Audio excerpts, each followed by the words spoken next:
Welcome back, budgeteers. Good morning. And I guess, what is this?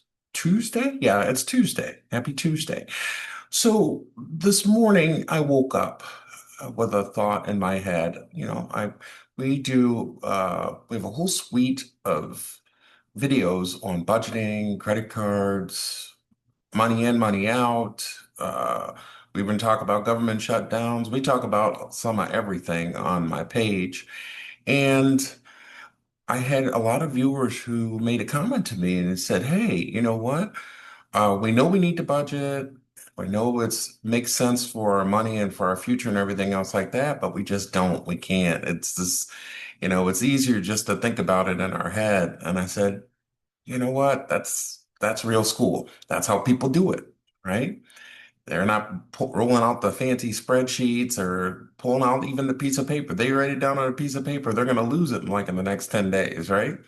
So what I decided to do is come up with something that they could use, just like a simple frame of reference that they could use so that even in their thoughts, those thoughts will be more organized when they're thinking about their income, their expenses, their bills, and this and that and the other. So what I did was I got on the computer and I developed a spreadsheet. Now, bear in mind, the stuff that I'm doing here, even if you don't have a fancy computer and you're not good with the Excel program and everything, you can get out a piece of paper and a calculator and do the exact same thing. But what I have here before you is a spreadsheet that I put together on Excel. And here I figured there was three categories of the way people get paid. Most people get paid every 2 weeks. Some people get paid maybe on a commission job monthly. And then there are some who get paid every week.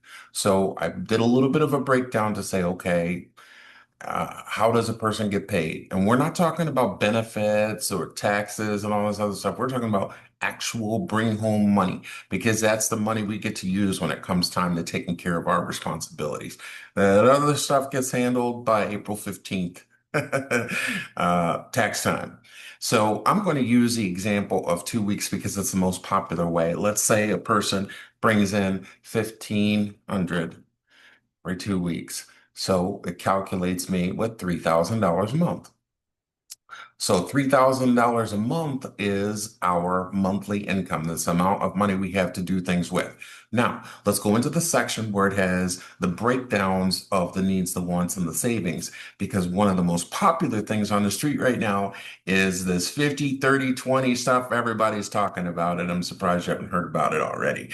But 50% on your needs, 30% on your wants, and then 20% on your savings. Now, you and I both know that in most cases, it has needs and then it has wants.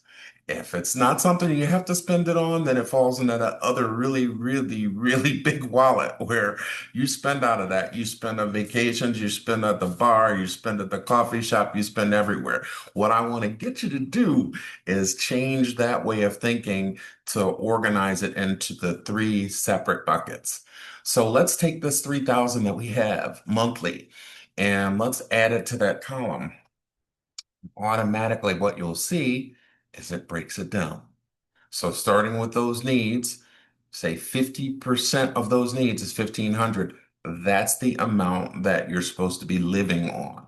That covers all your rent, your utilities, your cable, your phone, your car, all your normal monthly bills, all the stuff that keeps recurring every month. You have to be responsible and pay for those things. That comes out of that 1,500. Then on the one side, you have $900. So you have $900 for eating out, doing dinner dash, getting clothes, vanity, accessories, having fun.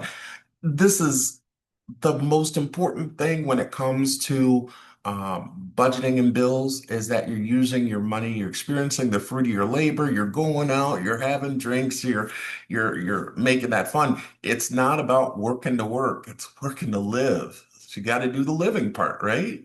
So in the last section, we have that and savings. Savings is not the 401k. So let's say you have a job and you have money that's taken out of your check and it's a benefit. It comes through tax deferred, right? So that means it's already going to a savings account for you. This type of savings is emergency funds. expenses for like big expenses. Let's say your car breaks down or something breaks on your home. Travel fund. Those are my favorite. Christmas fund. Loan payout. I'm tired of this loan. It's been looming. It's been sitting out here forever. I want to get rid of it. If you're in a mortgage, you might say, you know what? I need to make an extra payment each month on my mortgage. That's going to take away the interest and make me pay off my house sooner. Very, very good strategy. I'm covering that in a different video. But these are the emergency amounts that we have. Um, you should always keep an emergency fund that gives you at least 1 to 2 more months of living. And the worst case scenario, let's say, for instance, you lose your job. And you can't all of a sudden, just because you lost your job doesn't mean the bills stop coming in, right? So you need to have an emergency fund that says, I have 1, maybe 2 more months of living. That gives me a little bit of wiggle room when it comes time for me to get another job. So that's where that comes in. So these remember these three buckets. So instead of thinking two, think of three. Needs, wants, savings, not just needs, wants. So one other thing I wanted to talk about on here is for those who are in that other category, let's say for instance, you're at the 60%. We put that same 3,000 in there. It will calculate, they have 1,800 in living. The wants are at 750 and then the savings are at 450. Now, because it's more expensive to live, if you hadn't noticed, that wants column goes down and then so does the savings. Now, both of those can be exchanged, but do not get rid of the savings part. You can struggle a little bit on the wants and put a little bit more in the savings if you're good at future planning. A lot of us are not. A lot of us are about the here and now. So, but it is doable. If you are 70% or more on your needs, then you need to respond to this video because I need to point you in the direction of another video that I have that's talking about cutting expenses. At this point in time, you're really struggling on the amount that you're not living the best life and you're not saving any money. So there are other videos talking about how you may need to make some life changes to get you to a better spot or space. But we've got something for everything. But anyway, hey, had a pleasure with you this morning. Enjoy, like and respond. I would love to hear some feedback from you. I would really love to hear it if you're using this process and it's working for you. So please keep me posted. Let me know. Have a great day.